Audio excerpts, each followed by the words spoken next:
your best for our future, for our generation. So I would like to wish you good luck in all your endeavors. And I'm sure that you will have very much deal of very interesting projects. So Russia is with you. Yes, you may rely on our support. And as your president said, the tiger of Asia, the lion of Africa. Good luck. One thing is clear to me, that we will not be able to achieve any of these goals unless the young generation takes the lead. And the young generation cannot take the lead unless they are fully equipped to do so. This would require massive investment in their education, health, as well as in their physical and intellectual development. So my young friends, today I have two messages for you. My first message is that you, the young people, must understand your potentials, your powers and your energy, and use them towards the betterment of the world. You must prepare yourself to confront the challenges faced by the world. In order to do so, you must equip yourself with the required skills and knowledge, build your capacities, and enhance your productivity. In Algeria, our independence is in 1962, 5 July. And the government joined this Independence Day with the young festival. It's 5 July in Algeria is independence and youth together. This importance, more important, the youth. Saudara-saudara sekalian yang saya banggakan, dewasa ini di tengah derasnya arus globalisasi dan kompleksnya dinamika zaman, peran dan kiprah pemuda di kancah internasional, khususnya dalam hal ini kawasan Asia Afrika, semakin signifikan dan sangat bermakna strategis. Peran penting pemuda Asia Afrika tersebut dapat dimanifestasikan dalam beberapa dimensi. Antara lain, yang pertama adalah stabilitas politik dan keamanan. Yang kedua, penyelesaian krisis kemanusiaan. Yang ketiga, pengurangan angka kemiskinan dan pengangguran. Yang keempat, peningkatan kualitas sumber daya manusia, khususnya generasi muda. Dan yang kelima, mendorong meningkatkan kesejahteraan dan kemakmuran masyarakat Asia Afrika. Dengan kapasitas kelembagaan yang dimiliki organisasi kepemudaan Asia Afrika, kiranya dapat dibangun sinergi dan kolaborasi pemuda Asia Afrika dengan berbagai pemangku kepentingan, khususnya pemerintah di negara masing-masing, untuk mewujudkan prinsip-prinsip Dasar-Sila Bandung sebagai legasi yang diwariskan oleh momentum kesejahteraan Konferensi Asia Afrika Bandung tahun 1955.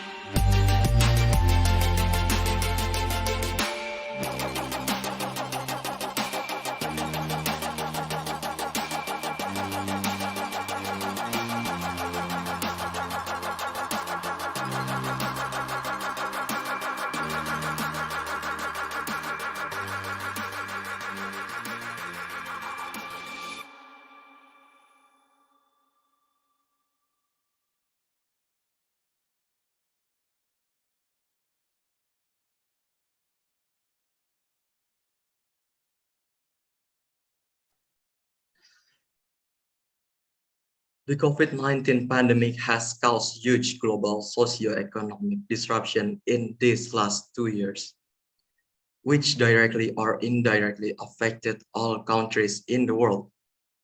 Food and energy markets basically have experienced significant disruption since the outbreak of COVID-19 pandemic. In late 2021, soaring natural gas prices turned out to trigger a new crisis, leading to a rise of energy supply shortage worldwide and propelling the issue of energy security to the forefront.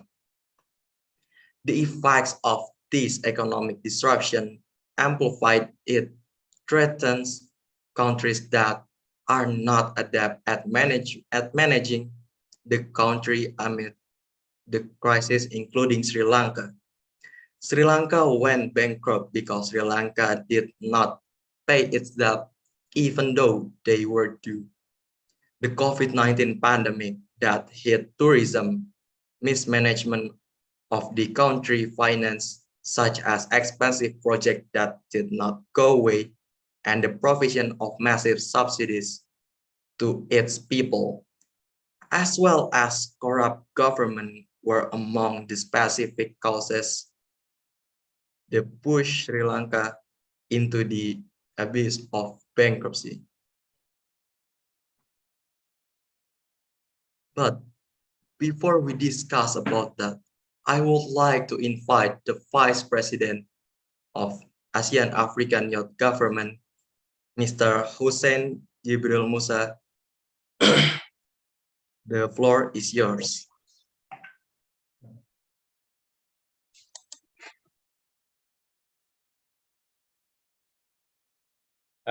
السلام عليكم.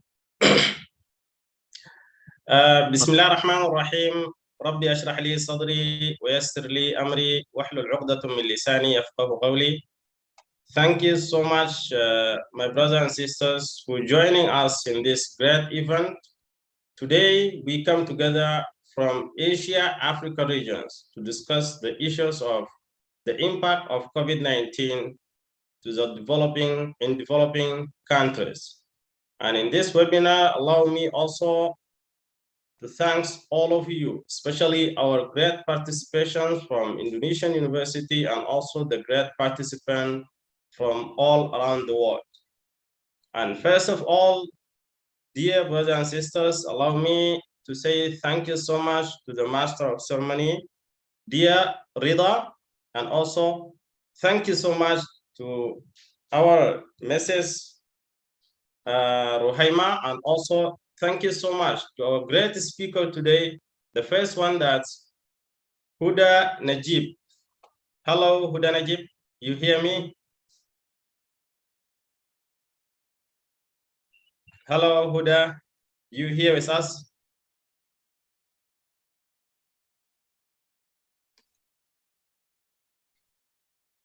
Huda Najib, she is the scholar on applied economics and also is in research center in Pakistan. She is very smart and great speaker in this area of economic, and especially I have wrote some papers that's been written by Huda about the impact of COVID-19 in developing countries. And also we have the second, Huda, nice to meet you and happy to see you in this webinar. Hi, hello, am I audible? Yes. Yeah, okay. Actually, I think I was having a problem with my computer, so I have joined with my cell phone also. Okay. Yeah. So thank you for you are very welcome. Yeah. We are happy to have you today. Sure. Thank you. And also the second speaker, Brother Ahmad Sadugui. You are here, brother. He's the Deputy Minister of External Affairs and Diplomat Relations, Sri Lanka Youth Parliament. You are here, Bro Ahmed?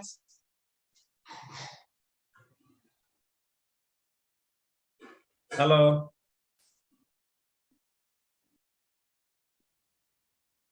Ahmed.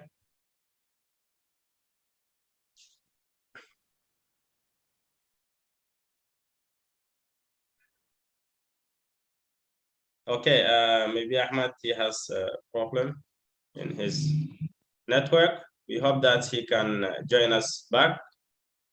Dear participants, as we know all, especially in the Asian Africa regions, because we are in developing countries regions. So the impact of COVID-19, we have felt Yes, I am Ahmed hearing. Ahmed, nice to meet you, bro. Welcome. Yeah. We are happy to have you today. Okay, all right. Can you hear, guys? Yes, we hear you, yeah, but we hope that your network is going to be better than this. All right. Okay, brother. Ladies and gentlemen, as we know that the COVID-19 pandemic since 2020 until now, it has impacted significantly in the social and economic sectors, especially in developing countries regions in Asia and Africa. And these disruptions, it has been affected negatively many countries, especially the countries that their income is based on the tourism sector. And one of the examples that's for the country that's their economy based on the tourism sectors is Sri Lanka. And also we have Egypt in Africa, in North Africa. And many countries also, the tourism sector is playing major roles in their economic incomes, including Indonesia. As all of know, we know Bali. And because of COVID-19, these destinations is being closed for long times. And there's many travel restrictions that make the tourists, they cannot travel abroad. So today we come here together, my brothers and sisters, to learn from Sri Lanka case, and also to drawing attention to the other countries, especially in Asian Africa regions, to be careful and also to be aware about what's happened in Sri Lanka and who will be next. As we know that, my brothers and sisters, Sri Lanka crisis is due to a combination of external economic shocks and policy missteps. The severe economic shock from COVID-19 meant economic contraction of 3.6% in 2020, an additional 500,000 new poor, mostly in urban areas, among formal sector employees and also informal sector workers fell into poverty in Sri Lanka. As economic recovery began, the Russia-Ukraine conflict shock hit the economy through high import bills for fuel and food, leading to double-digit inflation and 30% depreciation of rupiah against the US dollars happened in Sri Lanka.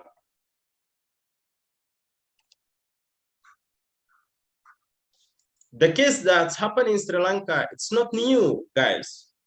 There's many countries in America Latin and also in Asian African regions. They has also faced bankruptcy before. Such like Argentina, what's happened in Argentina in 2018, all of us, we know that. And also what's happened in Venezuela in 2017. And also what's happened in Ecuador in 2008. And there is many countries also in the risk positions. They should think creatively, innovatively to come out from this crisis, including Egypt. Based on the data from the IMF, that Egypt inflation rate by nearly 15% in 2022.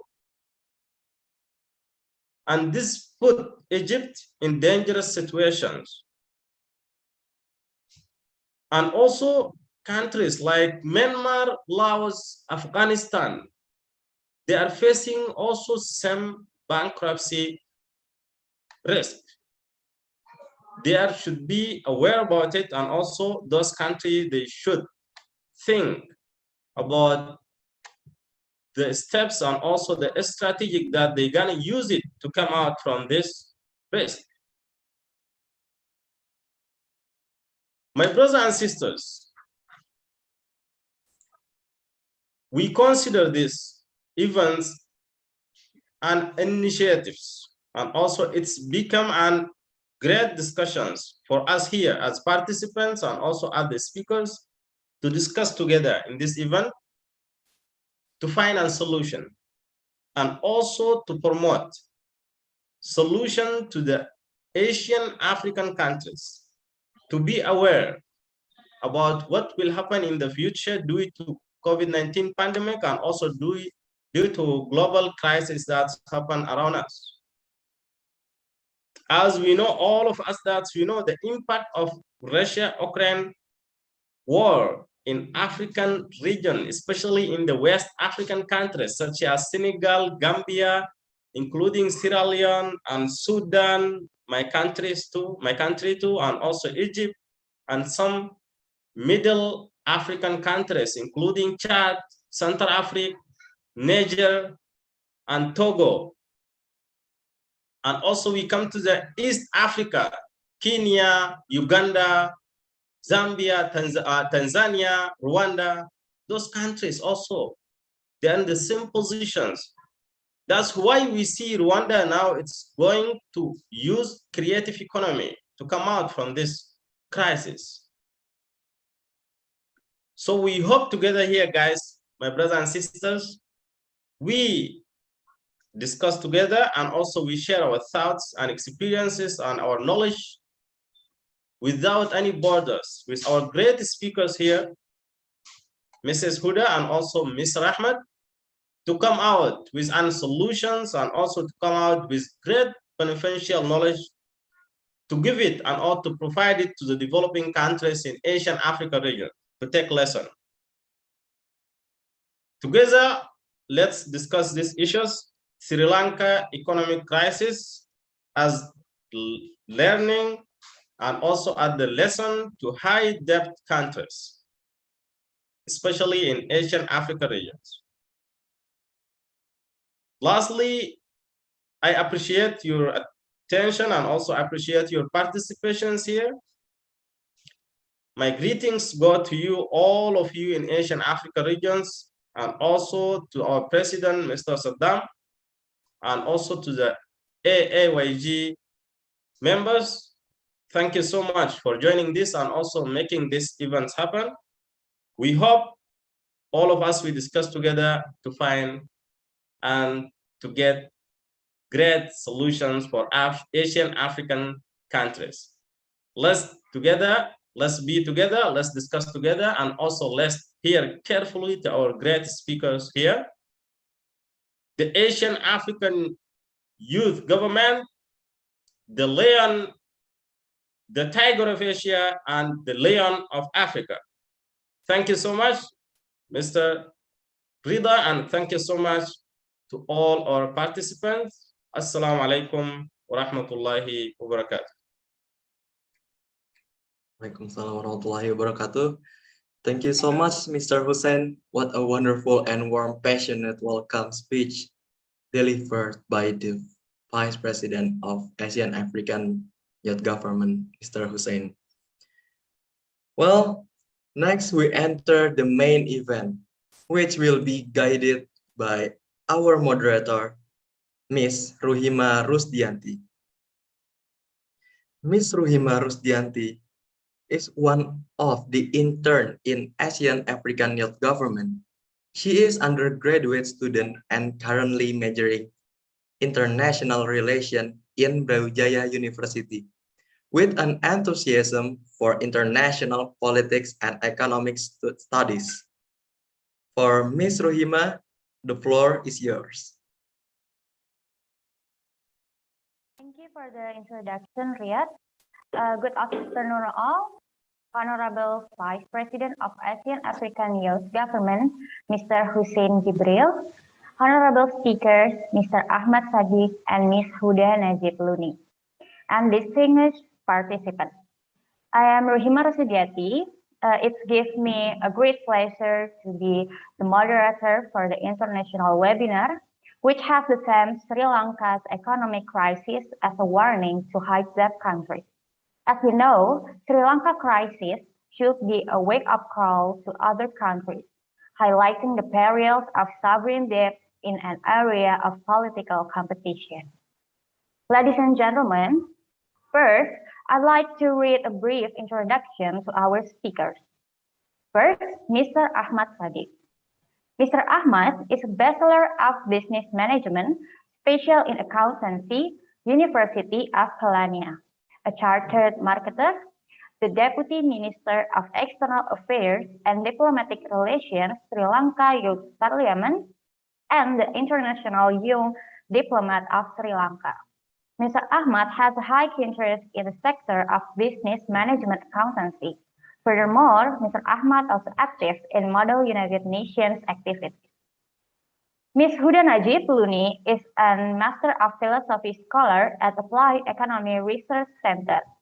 Ms. Huda areas of interest include urban growth, urban transport, development, public policy, macroeconomics, and public finance. Okay, before the presentation begins, let me tell you how this webinar will run. Firstly, each speaker will present the material for about 15 minutes. After that, we will have a question and answer session for approximately 30 minutes. Okay, let's begin from Mr. Ahmad. Mr. Ahmad, the floor is yours.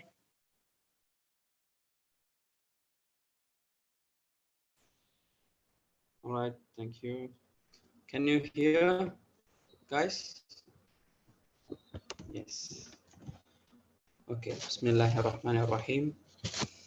At the first, I am very pleased to be present in this international webinar as a guest speaker, and I thank my friend who welcomed Mr. Hussain, the Vice President of the Asia African Youth Government, and all the participants who are presented here to get something useful. All praise to the Almighty. And now, come on, let's get into the topic. Today's the webinar topic is Sri Lanka's economic crisis as a warning to high debt countries. Actually, we can't simply explain the above topic because it's been the worst crisis after the independence of Sri Lanka. The Sri Lanka's independent, the year is 1948. So this is the very worst crisis in Sri Lanka's entire after the independence. So we can, first of all, we can see the COVID-19 pandemic affect huge global socio-economic disruption. The United Nations framework for the immediate socio-economic response to the COVID-19 crisis warns that the COVID-19 pandemic is far more than a health crisis. It is affecting societies and economies at their core, while the impact of the pandemic will most likely increase poverty and inequalities at global scale. The analysis revealed that COVID-19 is likely to affect economic growth, increase fiscal deficit and monetary burden, increase the risk of macroeconomic instability, decrease migration and remittance, reduce income from travel and tourism. Asian countries are deeply affected due to COVID-19 crisis, resulting in widespread job losses or cuts in wages in both formal and informal economies. All Asian economies have been hit hard by the crisis, with economic growth falling significantly, while some countries are predicted to fall into recession. If we are concentrating on our country, Sri Lanka, especially at social side, if we take a funeral house, usually many of the people get together and show their sadness and share their sorrow feeling. But when it's on COVID-19, due to the cremation law, Sri Lanka's cremation law, only 2 members were allowed on funeral, and it's solely affected our culture and traditions in Sri Lanka.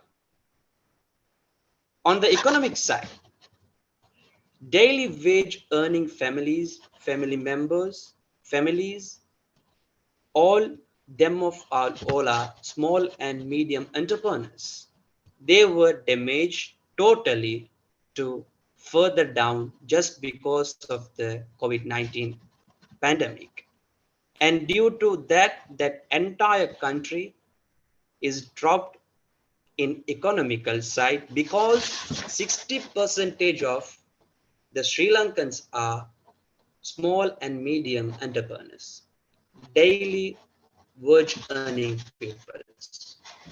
So that is one of those are the some main things the COVID-19 pandemic affect the socio and economic side of Sri Lanka. And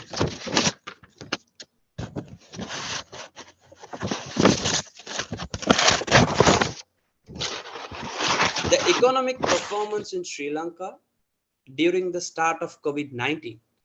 Sri Lanka faces unstable debt and significant balance of payment challenges. The economic outlook is highly uncertain due to the fiscal and external imbalance. Urgent policy measures are needed to address the high levels of debt. Overall, the performance of the Sri Lanka during the start of COVID-19 is very bad because mainly the education sector was damaged. It's like it deeply disrupted education system island-wide because Sri Lanka, we don't have good experience in online learnings. After the COVID-19, Sri Lanka improved in the online learning system method. Before the COVID, the Sri Lanka's external degrees, the undergraduates and the higher studies are only available in the online education. And also reduced access to essential goods and services. And at the time, the COVID-19 pandemic, poor health sector, because in Sri Lanka, the health and the education, the two sectors are free for the society.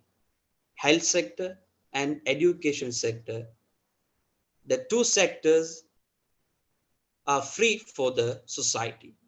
So the sector of health, it also damaged, it also takes some risk in the COVID-19 pandemic.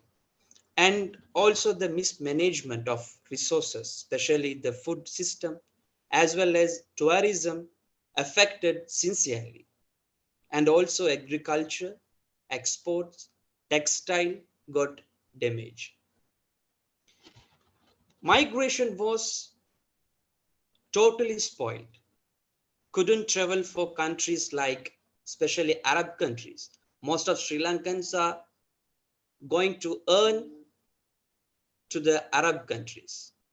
But at the period, totally those are spoiled.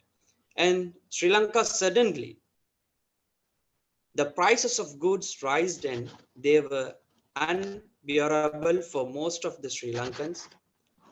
Undoubtedly, Sri Lanka faced severe economic recession. And also now, the Sri Lankan especially, now we are facing a very big financial worse crisis, and also mainly the essential things. Like I can tell some examples.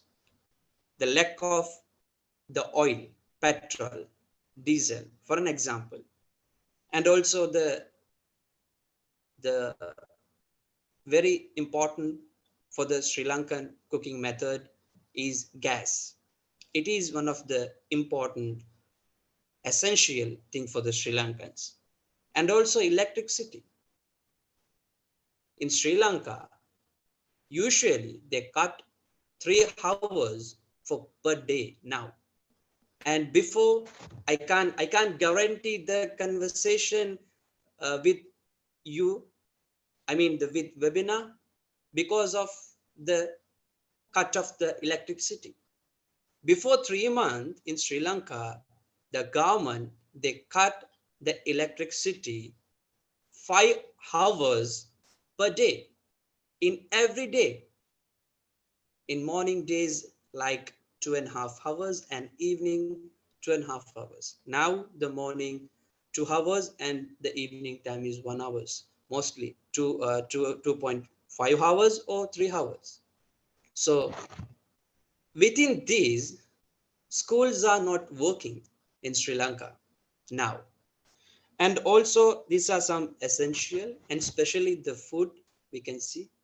The very important is milk powder in Sri Lanka. The milk powder is also lack of resource.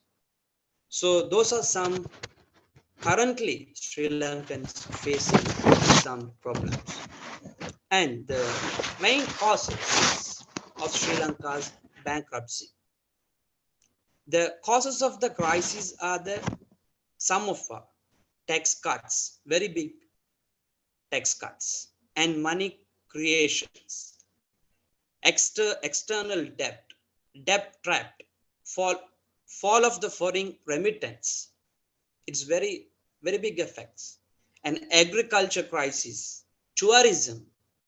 The tourism is the Sri Lanka's very good earning method. The main earning method. And it all have been a compound factor against the bankruptcy. And also, some of my research, these are some of point of views on point of views. The resettlement of big amount of loan due to there is no more time left. These are some causes of Sri Lanka's bankruptcy. COVID-19 effects with Ukraine and Russia war.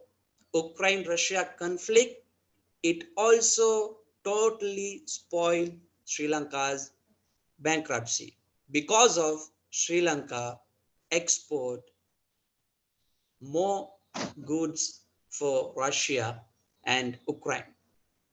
And also corruption in government and mismanagement of organizations with non-profit, low profit. Sri Lanka's train sector, very important the very important transport sector is trains transport. But in Sri Lanka, train transport is earning very low income because the amount of the train tickets are very low compared to other old private sectors, other old transport sectors. And also, our government printing money leads to inflation. Now Sri Lanka's inflation is 50%. It's very high inflation in compared to other times. And also the BBC News, they mention some of the causes. Those are government blame the COVID-19 badly affected the Sri Lanka's tourism trade. I said before, tourism is one of the important and one of the main our earning method sector. We earn as usually for the year 1.5 billion per year by tourism. So currently Sri Lanka's total debt is 51 billion USD. Annually, we can see we need to give like around 7.5 or 8 billion. So the tourism, it helped to earn 1.5 billion per year. So it also affected by the COVID-19 and also 2019's Easter attack. There's an attack, bomb attack to the mainly based on the Christianity in Sri Lanka. So that is also one of the main reason tourism is badly affected. And 2019, Sri Lanka had 7.6 billion foreign currency USD dropped to the now currently we have only 250 million. 2019 Sri Lanka had 7.5 billion, 7.6 billion USD, but currently we only have 250 million USD, 7.6 billion to 250 million USD. So those are some of the reason, and also many experts they blamed for the government poor economic management, and also mainly income from export was low and import bill kept growing, especially import more than export. Export is 2.5 billion. Import is Sri Lanka's currently Sri Lanka's import 3 billion. So there is import is more than export. That is also one of the cause, and also big tax cut for the governments. I mean, for the new government political methods, parties they doing and using some new methods like tax cuts. It's like one party, the recent party, they did a work, they cut the tax payments. It gave 1.4 billion per year to do the government works. Only for the win of the party, they cut the 1.5 billion tax payment. So it also affected Sri Lanka's economic. So those are the some cause of the Sri Lanka's bankruptcy. And also, now we can see the Sri Lanka's strategies in reviving the country economic. Sri Lanka took steps to improve the economic development at first. Some of theoretical reviving methods, strategies. Economic performance. Sri Lanka has not quite been in Asian miracle group, but has performed better than the developing and South Asian country average. And also trade policy, macroeconomic management. These are some of the theoretical developing strategies reviving the country's economy. But some of our knowledge, now currently I'm the Deputy Minister of External Affairs and Diplomatic Relations in Youth Parliament. And also I visited many countries and represented many international conferences and discussed many of the economic theories. So we doing research, and also we following our country's economic levels. So some of our point of views are, the first one is, the strategies in reviving the country's economic. The first one is all party government. Currently, Sri Lanka need not a specific party government. Sri Lanka need sacrificing the government to the country. So all parties of government should work with long-term strategy. That is one of the point. And minimize unwanted government employees. If so can provide proper salary. Sri Lanka have more employees, government employees.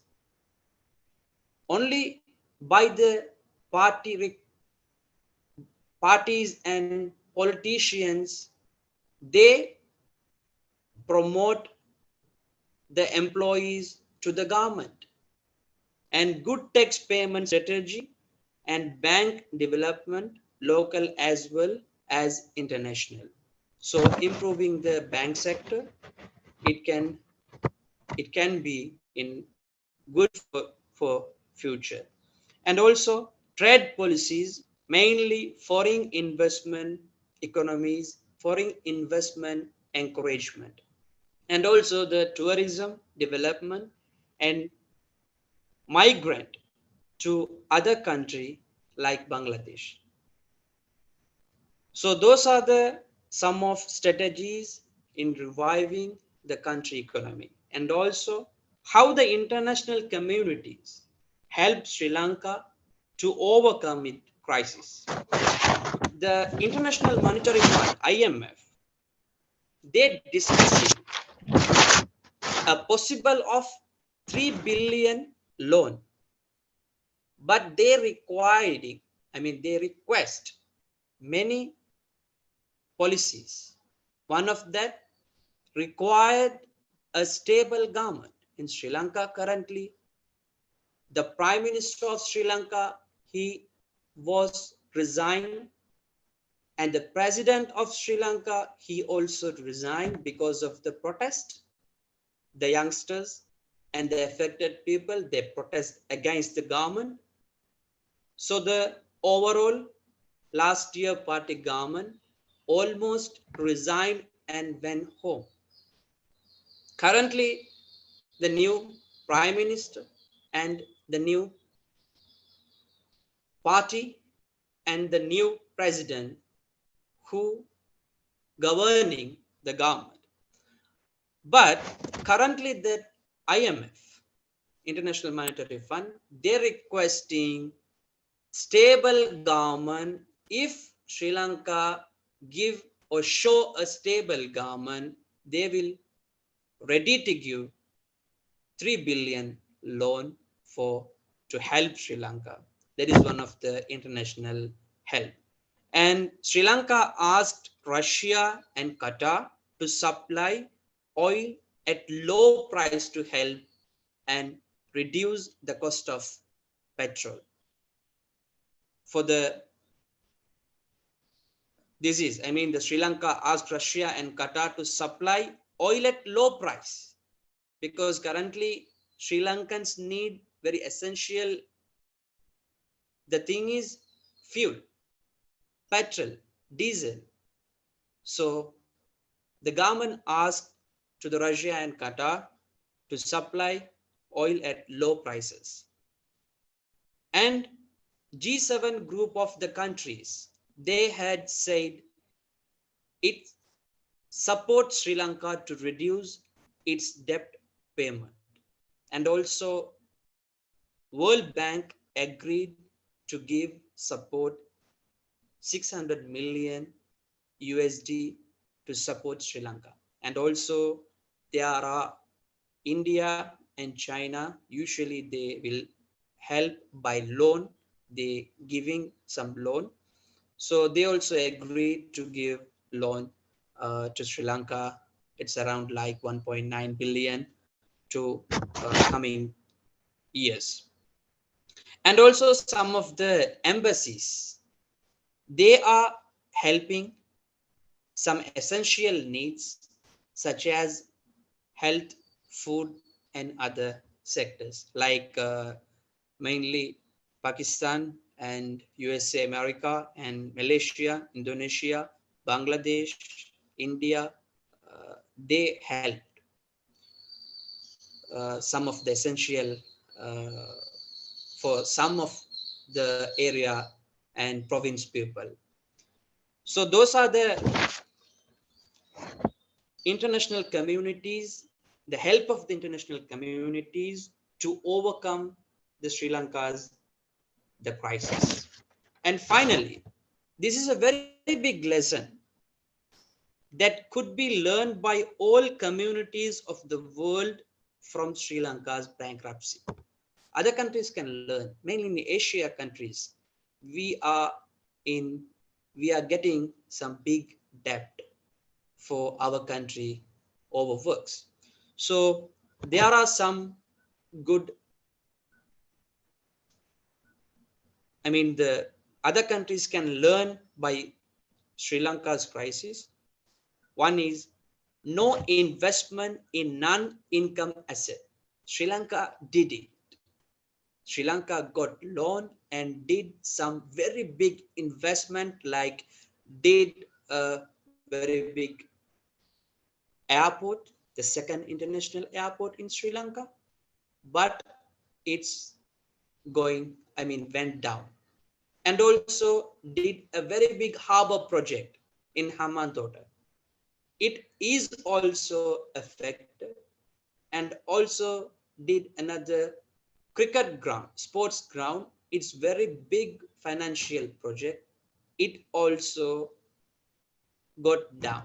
So like that, the total income is very low. Sri Lanka expected more income in the loan investment, but return is very low. So this is a thing other countries can learn. No investment in non-income assets, non-income sectors, by the loan. So that is one of the thing. And no big amount of debts should be taken, big amount of debt. Sri Lanka did because of the party government, because of the political reason. And political stable and mismanagement in government sectors should not happen.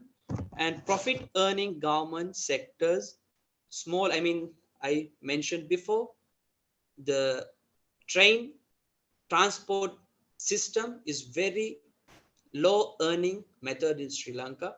The payments are very low. So Sri Lanka need to improve like the sectors to earn more profits, and good encouragement to the businesses, and also the long term and good tax methods, and also developing bank systems, because the bank, when the banks are developed, internal and external investments encouraged. So the encouragement of the internal and external depend on the development of the bank.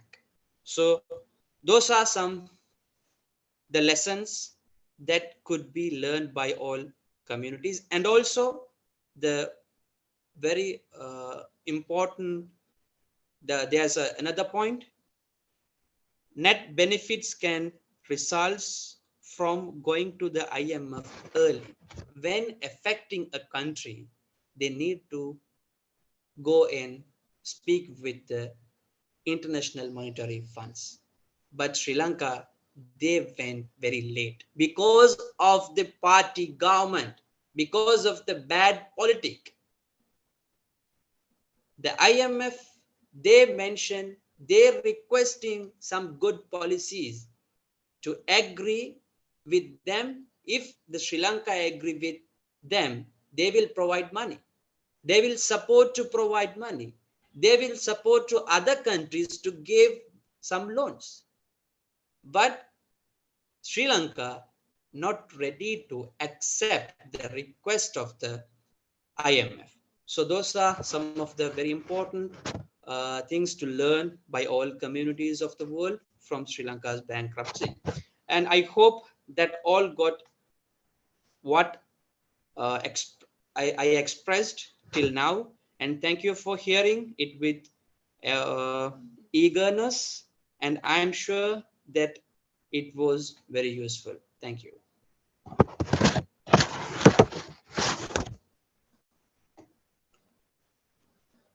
Thank you so much for your wonderful presentation, Mr. Ahmad.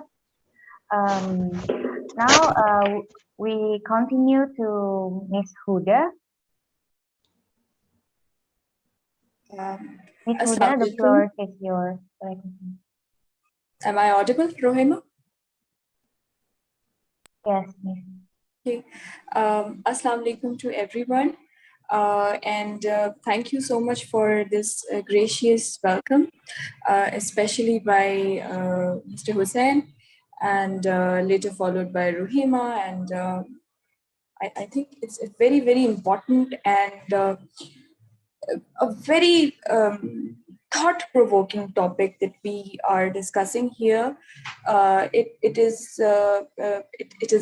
has great importance for the countries that are high indebted, and I think that the case of Sri Lanka is a warning for all of us. So without further ado, I'll just quickly share my screen.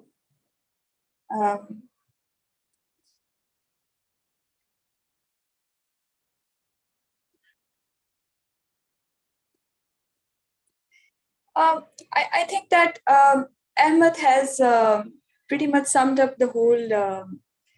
I would say what I was going to delve into, but he has summed up very nicely and with a very keen eye, I must say. So I took the liberty of preparing a little bit of presentation myself. I would like to build a picture by discussing COVID-19, then I'll delve into a little bit of politics and the social politic dynamics of Sri Lanka itself, and then we'll continue on how the indebted countries can learn from the example of Sri Lanka. So if we look into the COVID world, we can see that it impacted all the countries. It was a worldwide phenomena. Everyone was impacted, and the most important component of our lives, the economy suffered, and the society suffered, the community suffered. So all the impact of COVID was written down in all the nooks and corners of our lives. You can see the stats that worldwide there were so many cases, and then there was death. And the important factor that I would like to look into as an economist is how the lockdowns caused the loss of 400 million jobs in worldwide. And if you look into this number, it means that $3.7 trillion of economy were lost. So this is a lost income.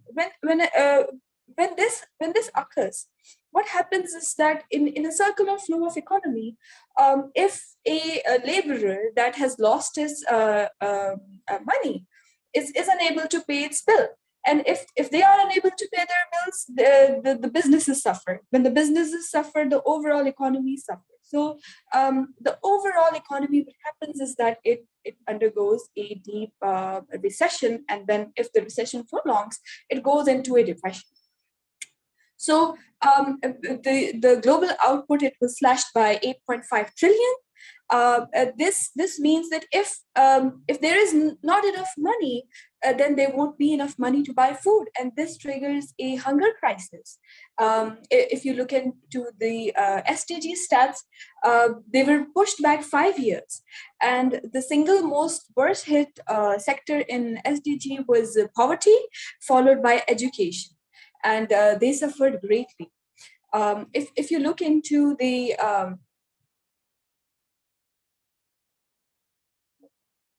if you look into this V curve, it means that economy contracted by almost 3.5%.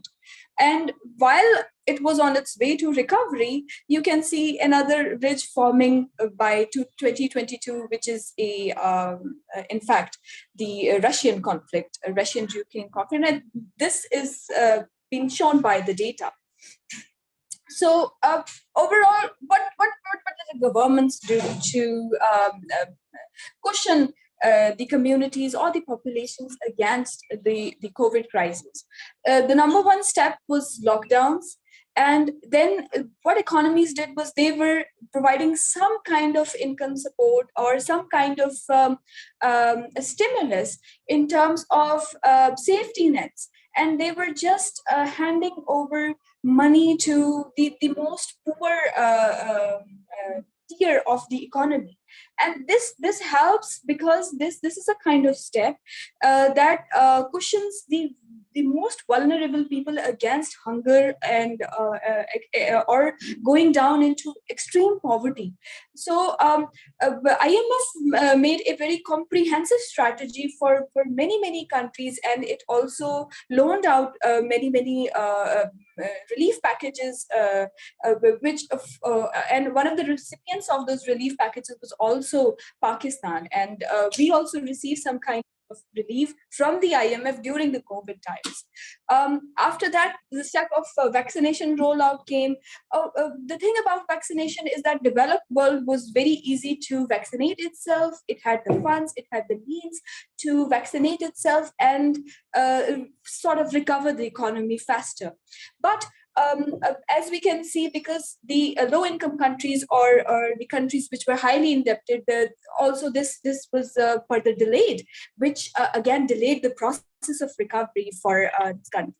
So what we see here is that only 19.6% of people in low-income countries right now had just one dose of COVID vaccine, which is a grave number. And this also translates into recurrent waves of COVID that keep coming back, second wave, third wave, fourth wave, again, slowing down the recovery process. While this was happening, the governments also took the step of loosening monetary policy. Now, loosening monetary policy means that they lowered the interest rates and gave a monetary policy cushion in terms of economy so that they can revive and sort of come back. The Trump and Biden administration, at that time, Trump was in government. So Trump and Biden combined, they injected $5 trillion in the US economy alone.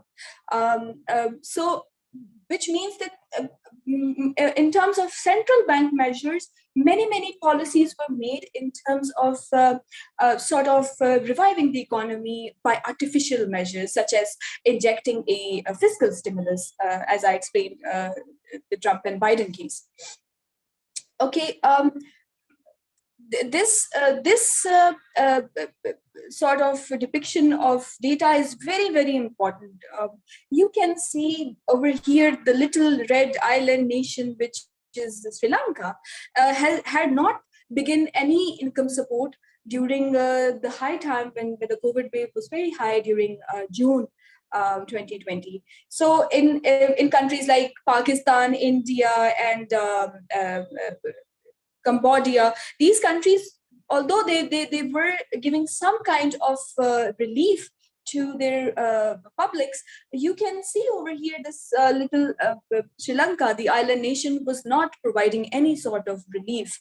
I'll get back to this later when I will explain the case of Sri Lanka. So this is very important why the government was not able to do this.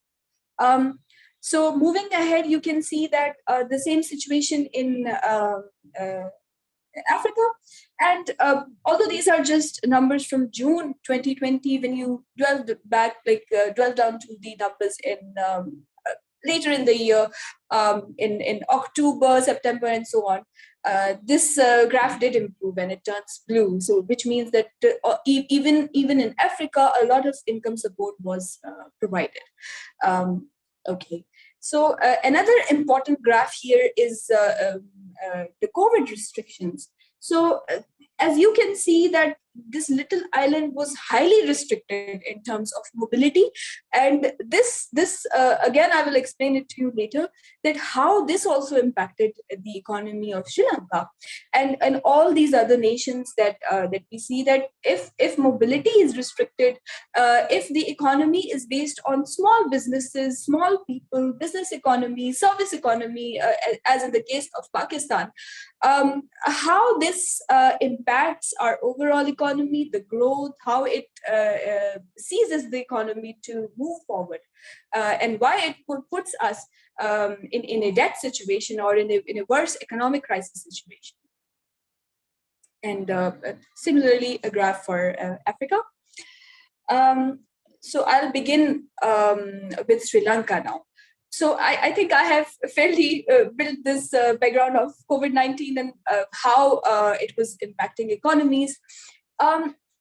If we cannot talk about Sri Lanka without talking about its political crisis, or rather its populist regime. See, economy and politics are entwined. We cannot separate the two. We have to understand the underlying causes of economic crisis or economic decision making that is actually a result of a populist regime or a nepotism that was that Sri Lanka was in. If we look back before 2019, Sri Lanka had to face a long civil war, which was based on two ethnic groups, and one were Tamil, which were approximately 15 to 16% speakers, Tamil speakers in Sri Lanka, and another was Sinhala group, and they had a rift between. What happens is that during the civil war times, a group of a clan perhaps emerges as heroes who try to wipe off the Tamil movement and sort of completely remove this. If you remove certain sects of society from bringing in their own movements, or when a majority overtakes another minority, civil unrest does occur. And this happened as a case of the clan Rajapakshi brothers. So Rajapakshi brothers, what they did, they completely removed this situation, and in 2009 they sort of overtook all the important offices.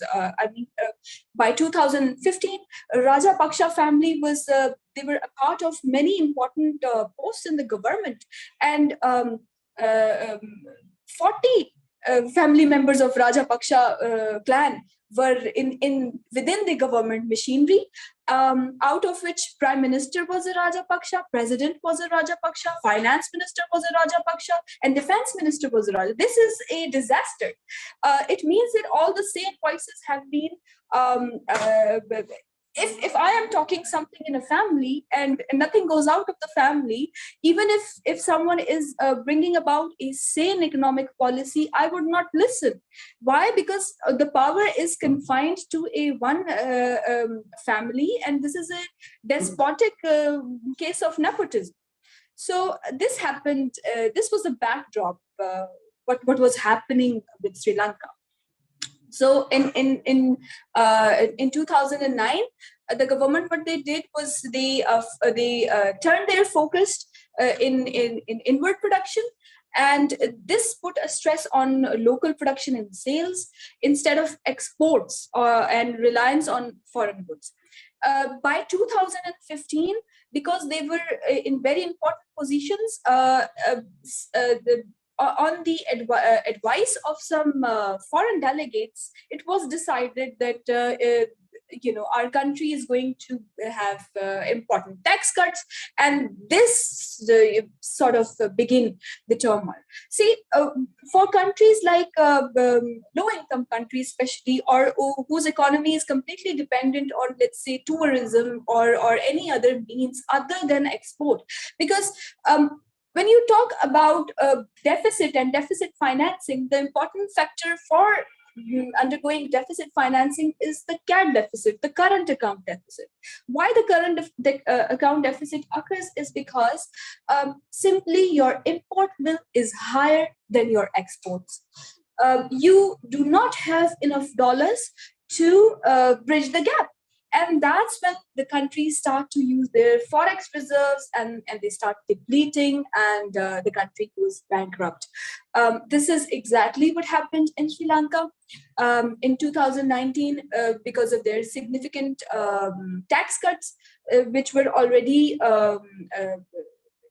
cutting down on the revenues. If you give a bigger tax cut or subsidies in the economy, what happens is that your revenue falls short. When your revenue is short, you do not have enough money to finance your fiscal expenditures. So when you cannot finance your fiscal expenditure, you go down to the lender of the last resort or international financial institutions such as IMF. And when you look into such countries, you understand that these countries in their fiscal expenditure, at least 50% of their fiscal expenditure is based on interest repayment on these debts. So if I'm a country, I'm already indebted, I have to pay at least some percentage of my GDP in interest repayment. What amount is left there then to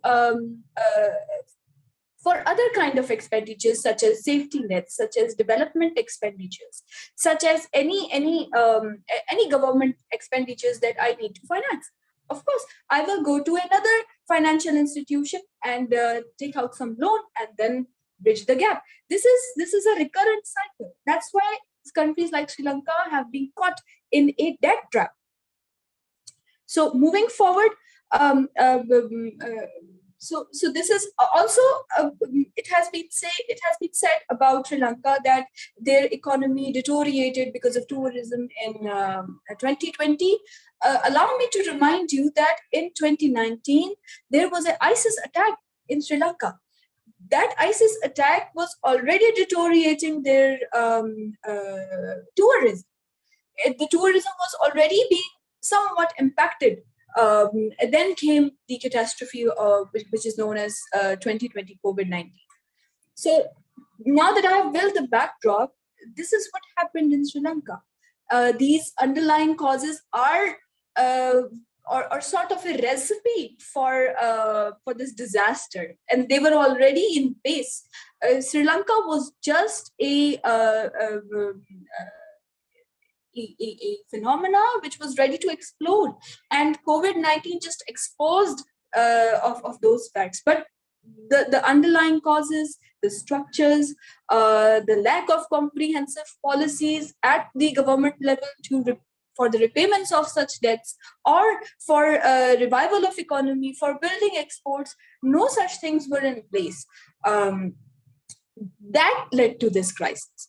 So in COVID-19, what happened was because of tourism, 0.8% of its GDP was dropped. Then in 2021, what happened in 2021 was they were completely depleted of their forex reserve, and they did not even have the money to repay the import bill of even 1 month. That's when they defaulted. So if your reserves are, and another problem that led to this was Sri Lanka banned this chemical fertilizers. Now, banning of chemical fertilizers was on show. It was shown that this is a policy, and we are trying to move from fertilizers, and we are going to be a state that produces organic food. Again, I think it was a cover-up. The real reason was that they did not have enough money to pay for this. They in fact used their domestic savings for boosting up their forex or artificially boosting up their forex. They use their domestic savings. In a way, the government was trying to hide or have a cover up for the ills that they had been creating in the past. So this was just a cover up that why they banned, suddenly they wanted to ban foreign made chemical fertilizers. Moving ahead, so I will just sum up this fiscal mismanagement, what happened in Sri Lanka. So shortly after 2015, the tax were cut. They begin printing money to bridge the fiscal gap. When money is being printed on this level, what happens is that the Sri Lankan rupee devaluated sharply.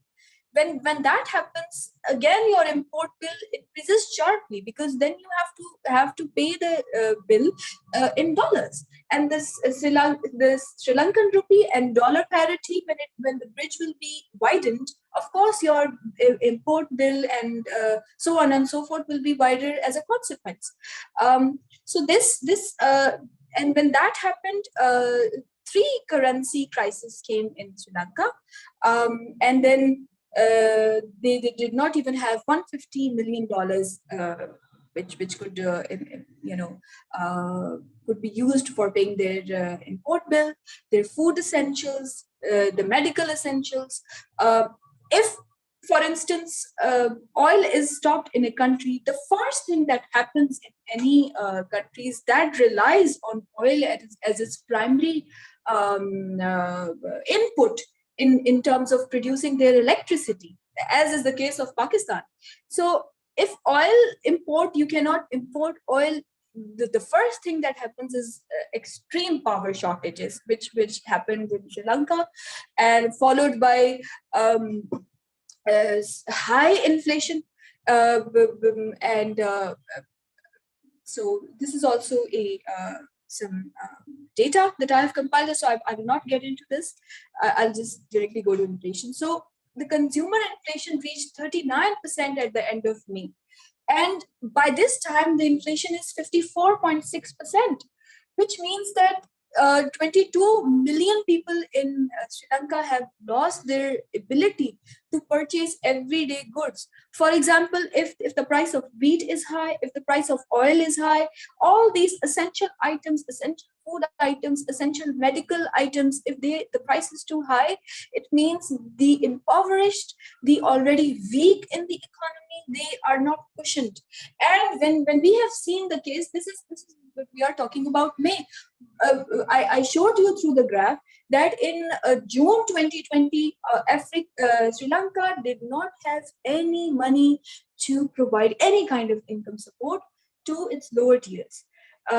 This means that the lower tiers were already aggravating the civil war or the outbreak, which was seen at the presidential palace, and him flooding away. It was just a disaster, and this is why they were not able to, because they were artificially trying to manage in terms of the fiscal front. But at the back of it, Sri Lanka did not have reserves, even prior to the COVID. So that's how this disaster unfolded.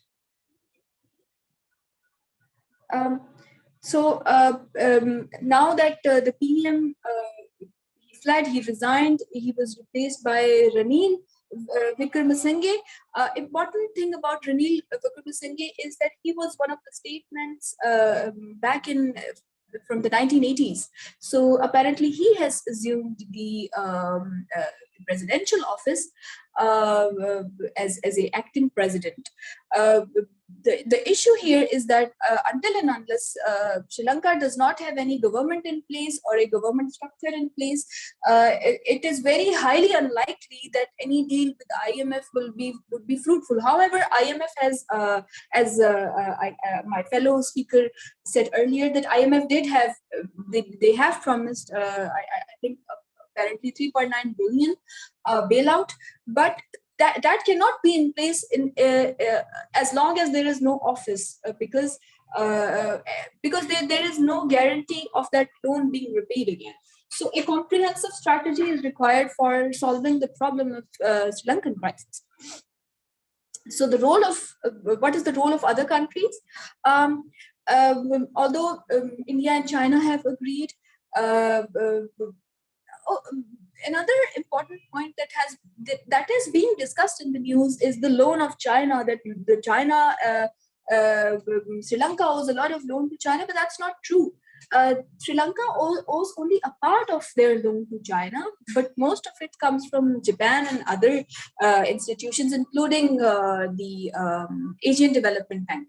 So I have jotted down the numbers here that out of their 51 billion loan, only 6.5 billion belongs to the owe to China.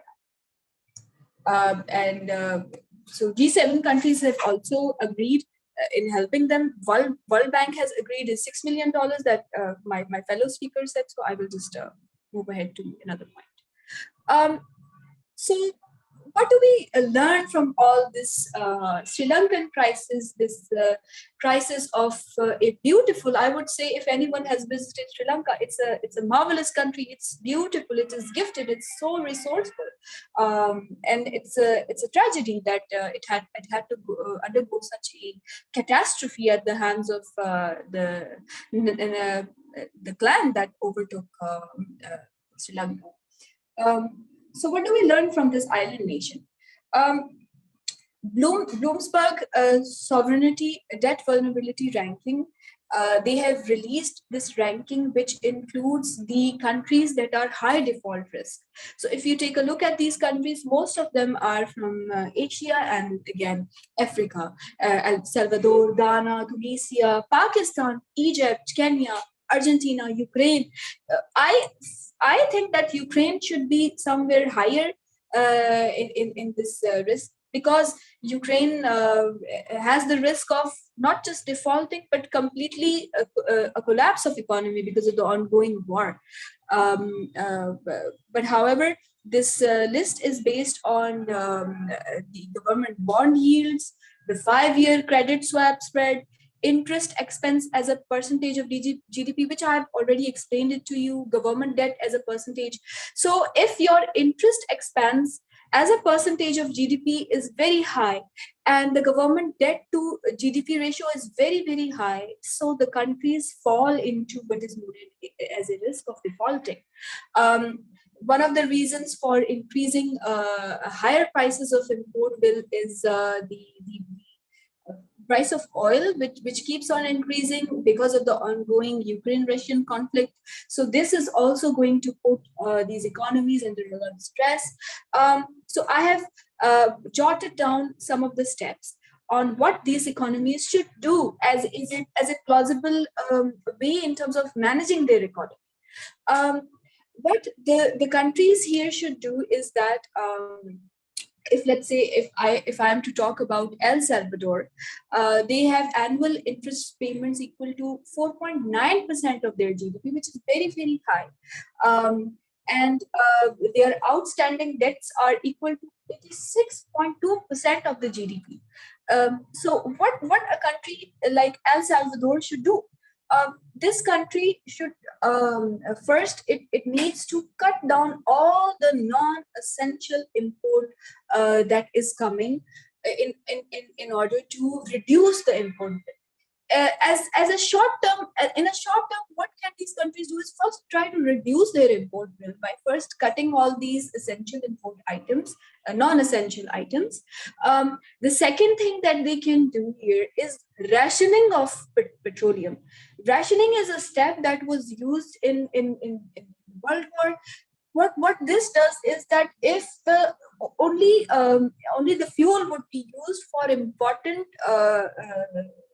reasons, and any leisure use of petrol, such as for the consumers, would be reduced. This would help greatly reduce the import bill.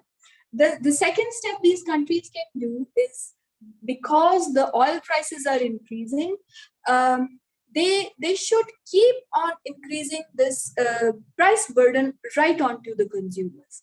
Although this is not a very popular strategy that the governments can do, what governments do is for the populistic regime, they provide subsidies, but now is not the time to provide subsidies. We should cut down on the subsidies. We should cut down on this uh, uh, price supporting methods. Instead, we should pass on the price to consumers, because in order to curb our oil imports. The second step that these countries can do is increase their revenues by applying direct taxation and by increasing their tax net. If for instance, I can explain you from the example of Pakistan. What happens in Pakistan is that 70% of our revenues are coming from indirect taxation, which is not the way of a sustainable tax regime. What happens is that if there is a inflation dampens down the consumption component, and when the consumption component is dampened down, the governments are unable to then increase their revenues, because this is indirect taxation is basically a kind of tax on consumption. So if I'm consuming more, the government will have more revenue, but when there is a lot of inflation, I will not consume more, so the government is not going to generate, in which case the other thing that these countries can do is cushion the most vulnerable populations by increasing their safety nets. Instead of providing subsidies, what they should do is that they should have a comprehensive income support or safety net program. For instance, in a country like Pakistan, we have BISP or Benazir Income Support Program in place. It is a very modernized and a very wonderful system. It is completely biometric, and the money goes down to the lower tiers or the very, very needy people. And it's a brilliant system.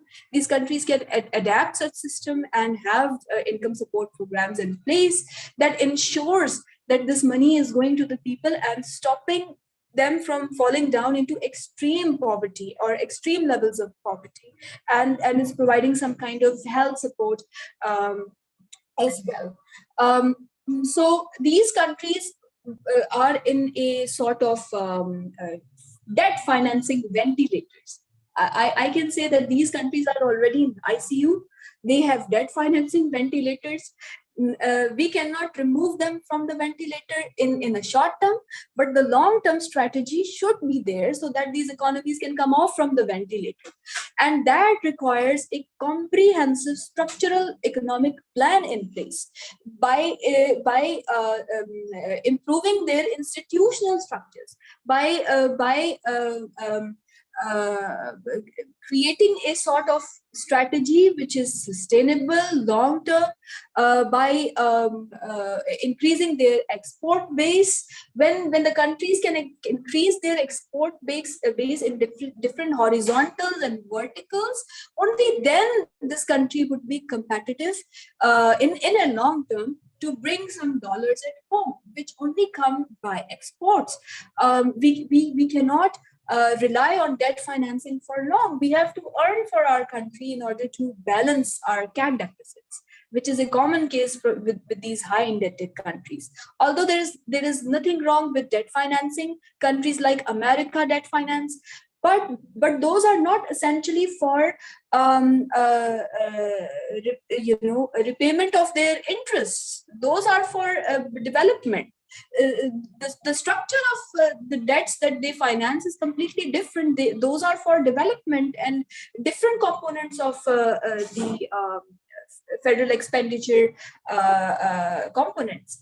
But in these indebted countries, unfortunately, a common occurrence is that these countries finance their interest repayments on previous loan via new debts. This needs to end.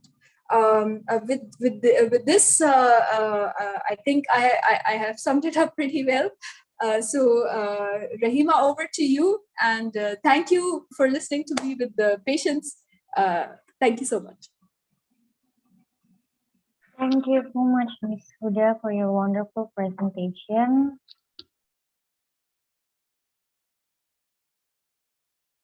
Next, we will continue to the question and answer session.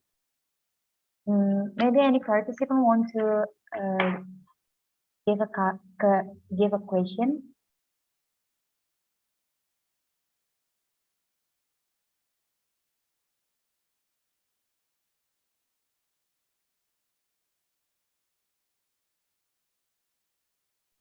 I'm sorry, I wanna ask a question.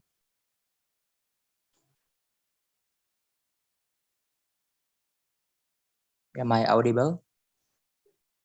Can you hear me?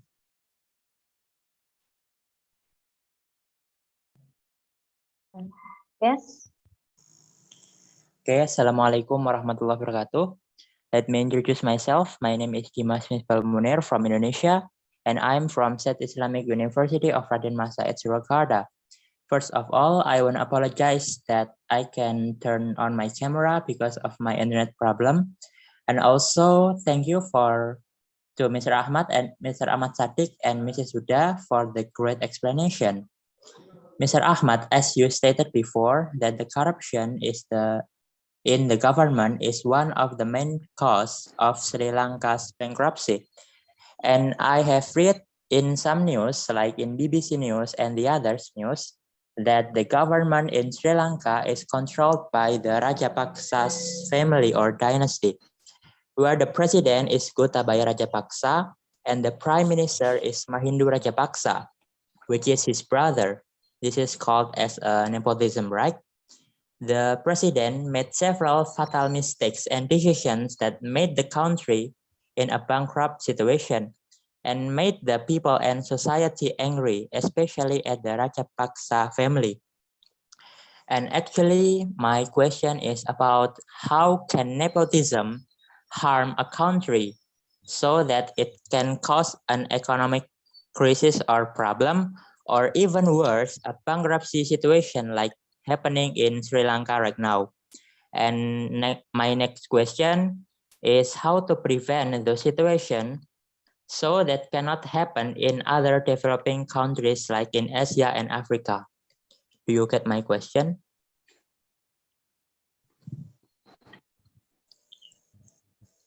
Yes, of course. I loved your question, but the thing is, I didn't listen clearly because of the bad internet connection.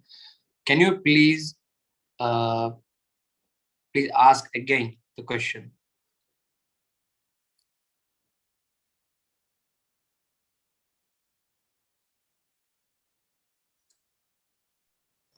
My question is how can nepotism harm a country so that can cause an economic crisis or even worse, bankruptcy situation like happening in Sri Lanka right now? And my next question is how to prevent those situations so that cannot happen in other developing countries like in Asia and Africa. Thank you.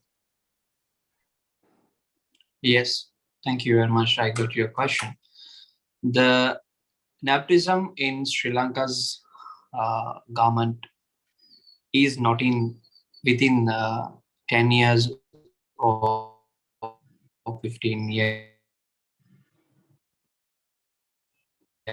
or 20 years. It Sri Lanka's the government, I mean the political sector, mainly the way of politics is family politics. In Sri Lanka, they have main 2 or 3 parties till now. One party, the United Nations Party, UNP, we call it UNP. The party is started before 70 years. And when it started, the prime minister was the father. And after that, the main positions after the prime ministers and next prime minister, they became from same family. And also another party, which is created against to the United Nation Party,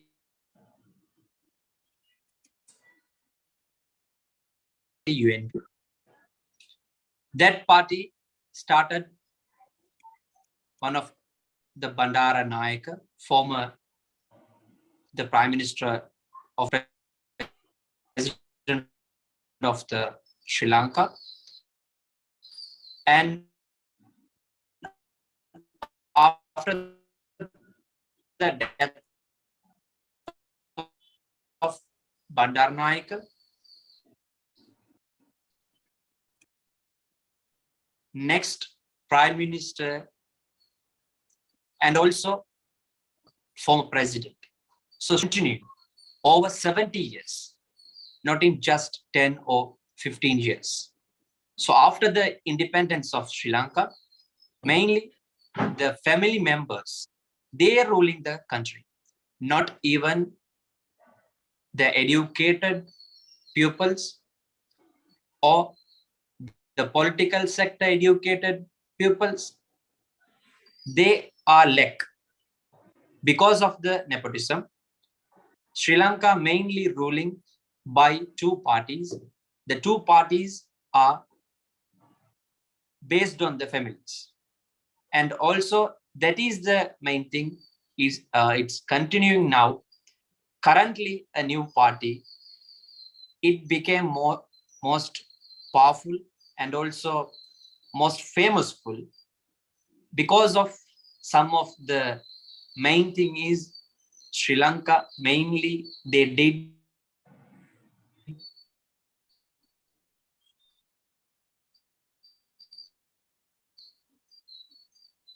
the racism is not only in Sri Lanka.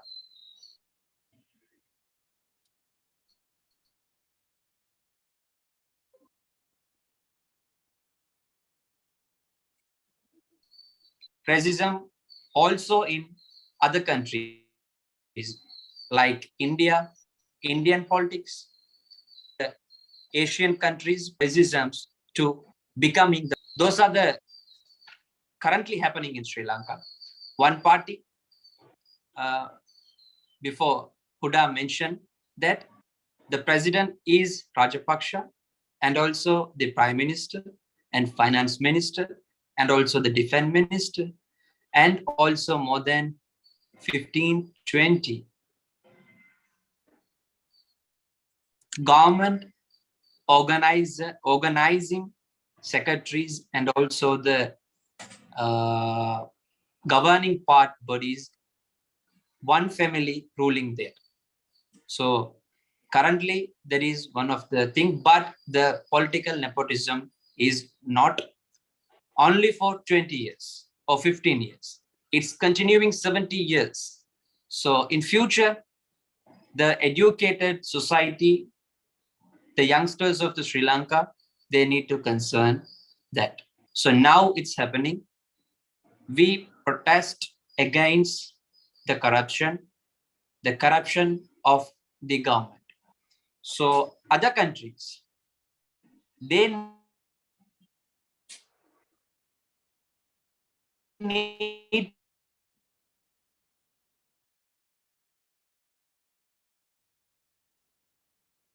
to follow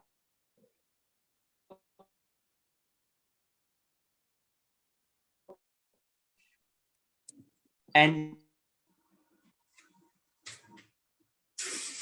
they need to I'm sorry, Mr. Ahmad. I think you have a trouble in your do connection. the same exact thing when the bad government we facing, we need to ask our real demands, a real systematic change. So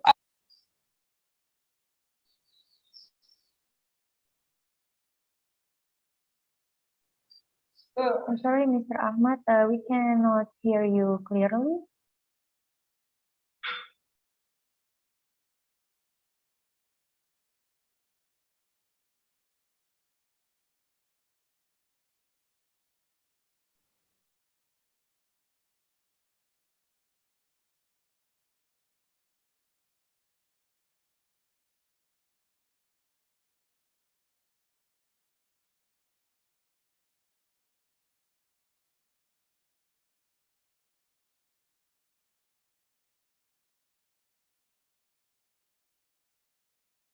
Okay, it seems like Mr. Ahmad have a trouble in his connection.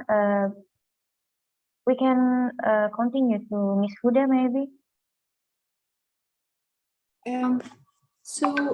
I think the question was how nepotism can harm a country, that it cannot that it can fall into an economic crisis. See, what happens with nepotism is that in a countries where populist regimes happen. So the populist regimes, when they try to stay in power, they make popular decisions. Those decisions are not based on research. Those decisions do not actually define or translate into decision making that comes from a consensus building. Consensus building always occurs when all the components of a society are on board. If one family is sort of on a special place where it is is directing all the government machinery, what happens is that they try to make decisions that are populist. For instance, there was a ill decision making at Sri Lankan place where they tried to develop statues or different roads, and so it did not seem like they were trying to boost their tourism, but there was no other ways of creating a revive in the economy. So they were just trying to boost their tourism, and that's what they were doing. So populistic regimes make populistic decisions that can later on impact. And we have seen that the tax cut in Sri Lanka was a very, very wrong decision. Although it was a populist decision, they decided to provide subsidies to cut down on the taxes. This what this did, it cut down on the revenue side, and later they were not able to repay their bills. With a country that has a sound democracy in place, such as UK or America or Germany, not many populist decisions are made. They make decisions sanely by research, by onboarding all the tiers of society, whether they are businesses, whether they are people who are doing freelancing. All, so in a democracy, all are represented, and all of the case is heard. But when a nepotism is there, it is difficult to hear the different voices, and you only hear your own voice echoed back to you. So that's why nepotism is not good for the general public.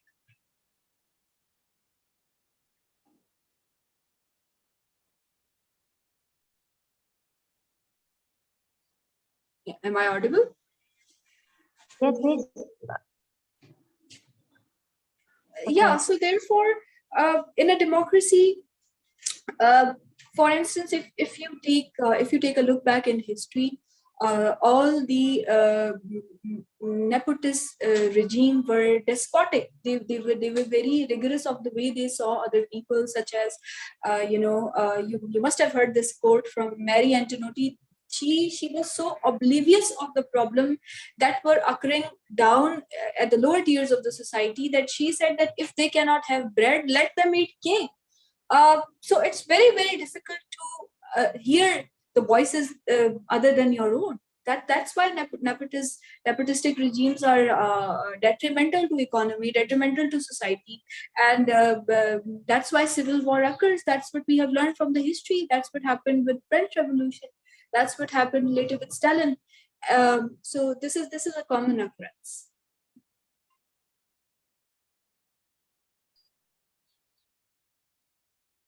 Okay, thank you for the answer, Ms. Huda. I hope, Dimas, do you feel enough with the answer?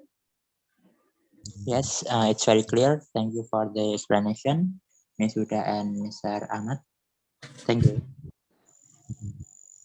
Okay, we can next to the question from Wahyuni. The question is, I have heard about the issue of China's debt trap that has ensnared several developing countries, and one of them is Sri Lanka, which failed to pay its foreign debts, one of which was to China. My question is, why a country as big as China is actually setting up a debt trap for low to middle income countries.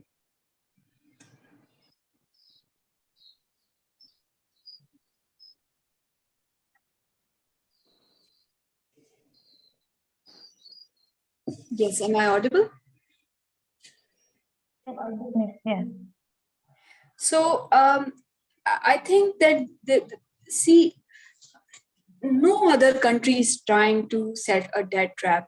What happens is that our own country is sort of unable to balance our expenditures. For instance, if I am a low income country, what is happening with me is that if my expenditure is expanding to a great degree, I should shrink down on my expenditures. I should make sure that I am not importing as much as I am exporting. In the modern world, you need dollars. You need dollars to support your import bill.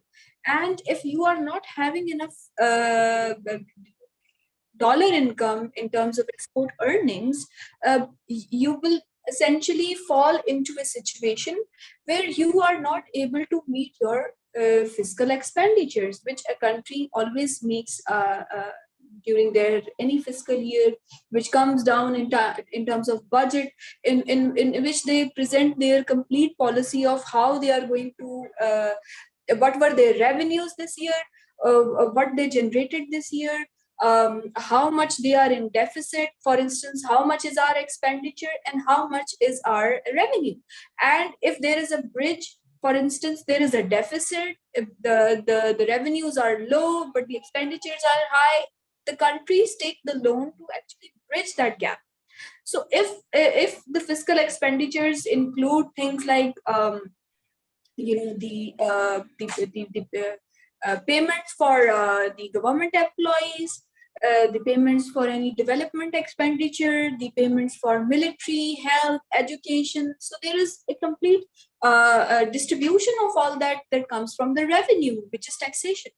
So when you do not have a bridge to gap this in terms of you do not have any domestic savings, even your forex is very low, you go for a loan, which is the case for a country like Sri Lanka and Pakistan. So every year, just to finance our fiscal expenditure, what we do is we go to IMF, we take a loan, and IMF is always a lender of the last resort. It means that we have already had some recurring loans on which we are just not even able to match the interest repayments. So for the countries to not fall in this debt, because this is a debt trap, it means you are high on debt, you take debt, you spend, and there is no strategy for tomorrow. So these countries are living on a day to day. There's no comprehensive strategy for the future, for unhooking their economies from this debt trap. Countries can do it. For example, there is an excellent case of Bangladesh. There is excellent case of South Korea. These were highly indebted countries. South Korea completely revamped its economy. How it did that? It invested highly in its human capital. They built strong specialized labors. Their labor productivity is one of the highest in the world. And how they are doing it, they invested in their human beings, they educated their human beings, then those human beings, they started businesses, they started investing.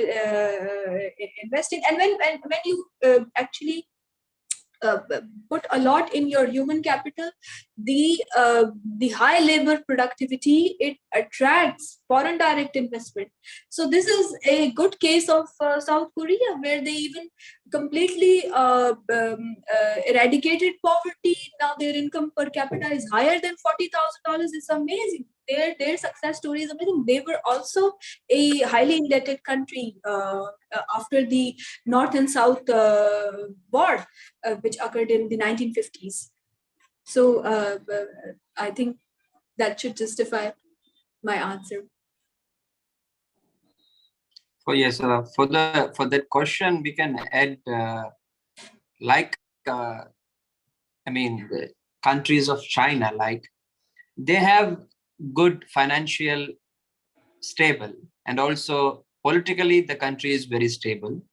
So they have money, enough money, and they are planning to invest anywhere in any other countries, because they have internally debt, I mean assets, and also they are waiting for external assets to invest.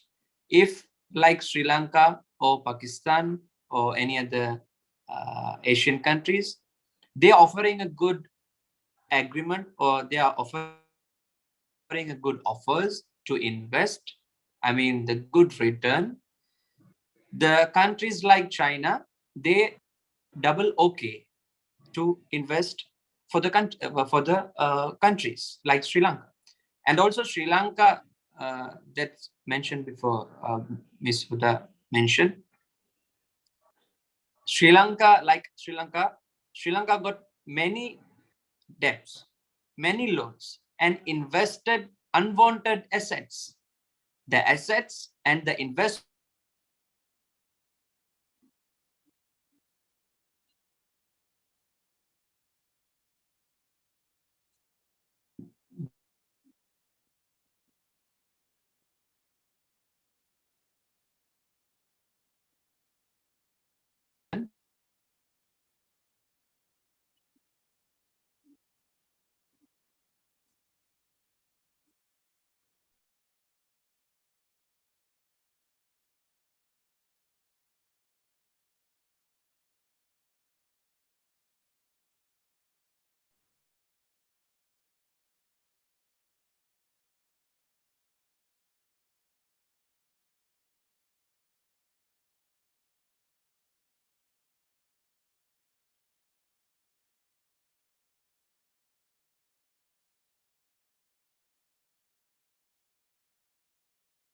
Mr. Ahmad, can you hear us?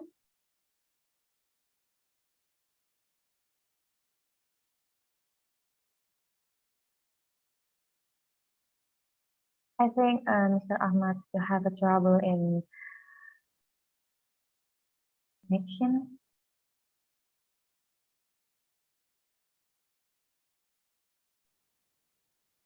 Mr. Ahmad?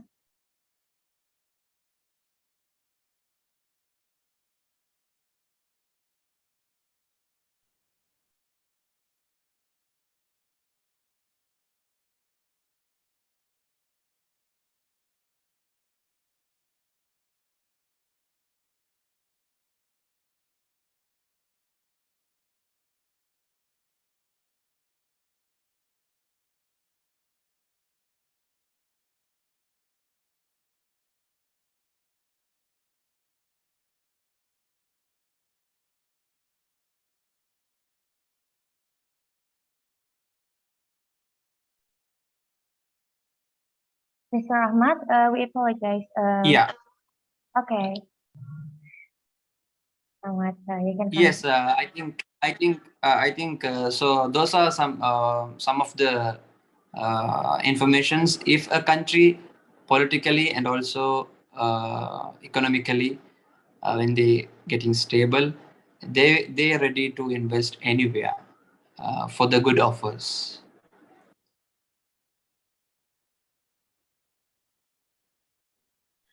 Okay, thank you so much for the wonderful answers, Ms. Huda and Mr. Ahmad.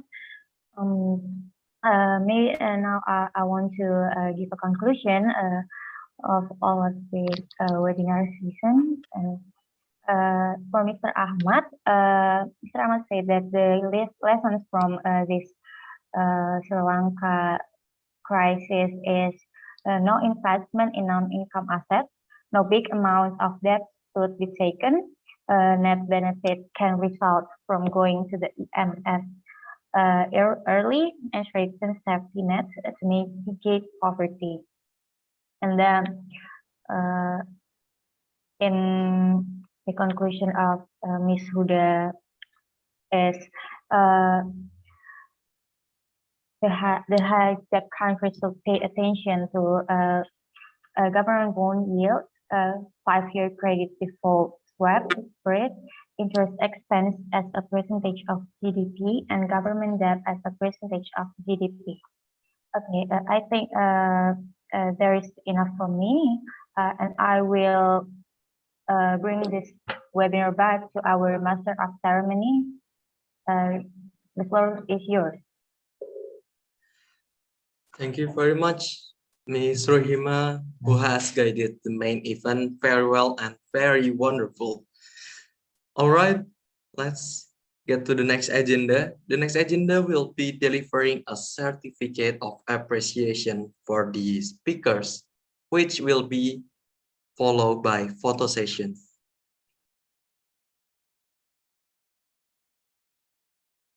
Let's take a picture first for the first speaker.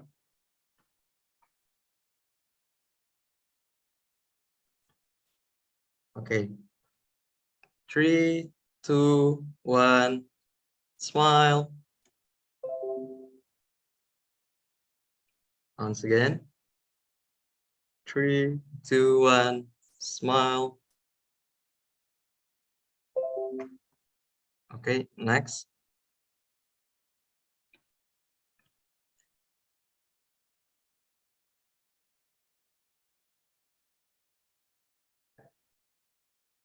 Okay.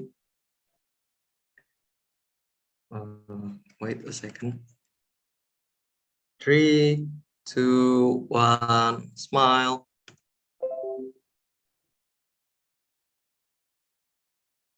Once again, 3, 2, 1, smile. Okay. Now let's take a picture with all of the participants. For all participants, please turn on your camera. We will take a picture together.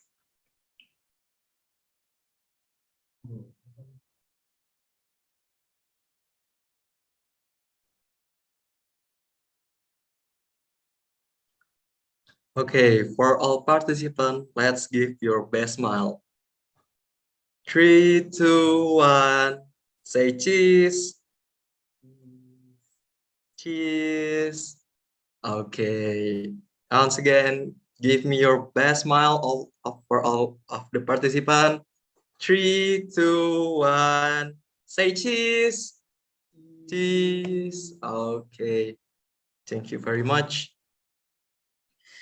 Okay, this marks the end of this webinar with our topics Sri Lanka's economic crisis as a warning to high-debt countries. I represent the committee that in charge. We would like to say thank you for the speakers who have attended, and of course for all of the participants who have attended this event until now. I hope this webinar can add insight and provide a new perspective for all of us on the problems that are currently happening in the world. I want to remind for all of you who want to get engaged and know what will happen, what the upcoming agenda for in our organization, please kindly follow our social media. Okay. Thank you very much. I'm Muhammad Riyad Rizky.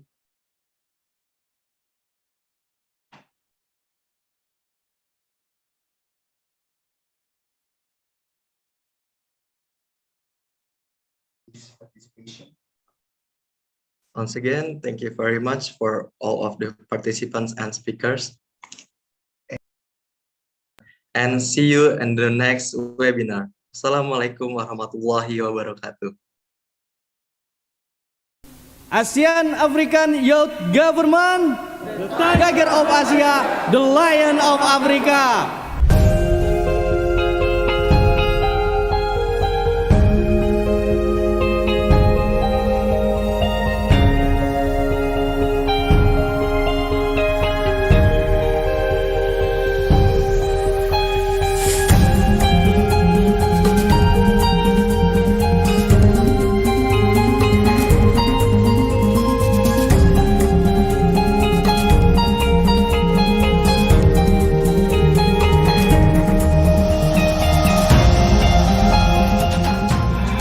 The Board Executive Presiden Respiratory Sadam Al-Jihad Indonesia.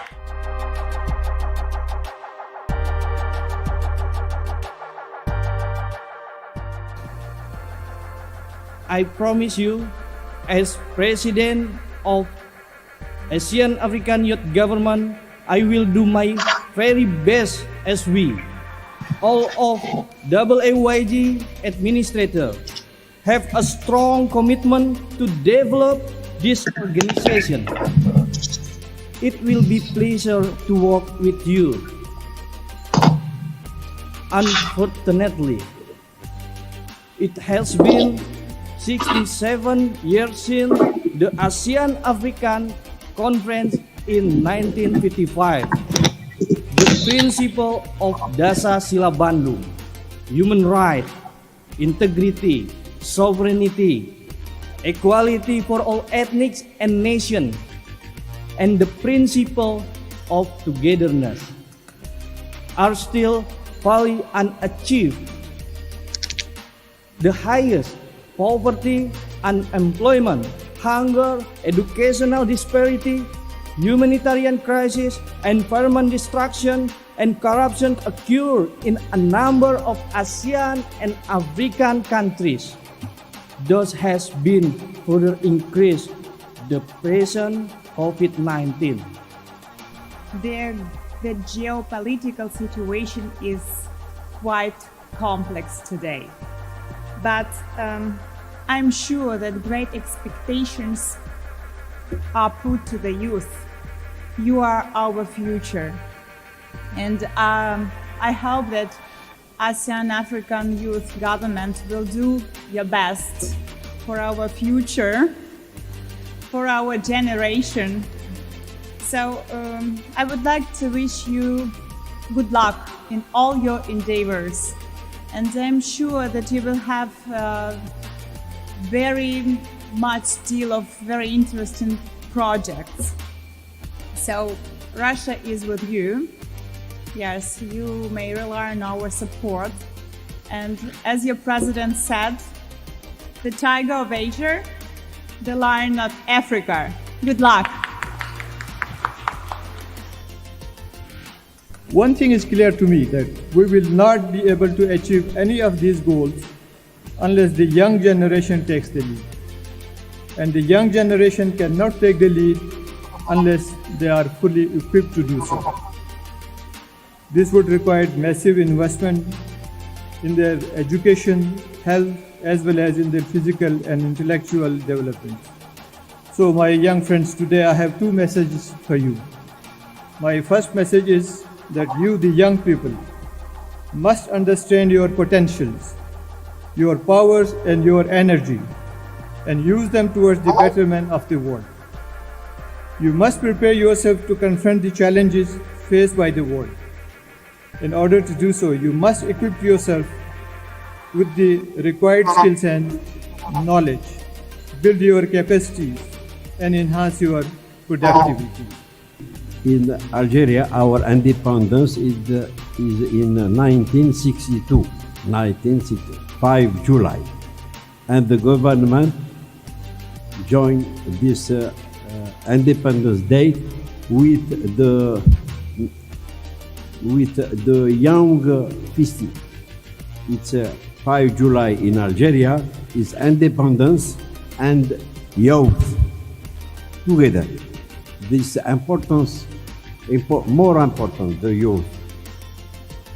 Saudara-saudara sekalian yang saya banggakan, dewasa ini di tengah derasnya arus globalisasi dan kompleksnya dinamika zaman peran dan kiprah pemuda di kancah internasional, khususnya dalam hal ini kawasan Asia Afrika, semakin signifikan dan sangat bermakna strategis.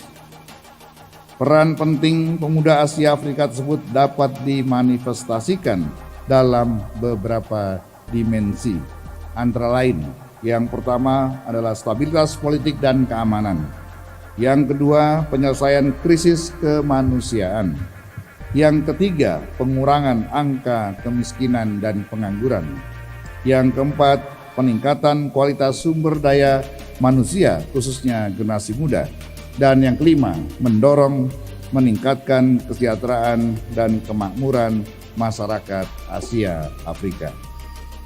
Dengan kapasitas kelembagaan yang dimiliki organisasi kepemudaan Asia Afrika, kiranya dapat dibangun sinergi dan kolaborasi pemuda Asia Afrika dengan berbagai pemangku kepentingan, khususnya pemerintah di negara masing-masing, untuk mewujudkan prinsip-prinsip Dasar-Sila Bandung sebagai legasi yang diwariskan oleh momentum kesejahteraan Konferensi Asia Afrika Bandung tahun 1955.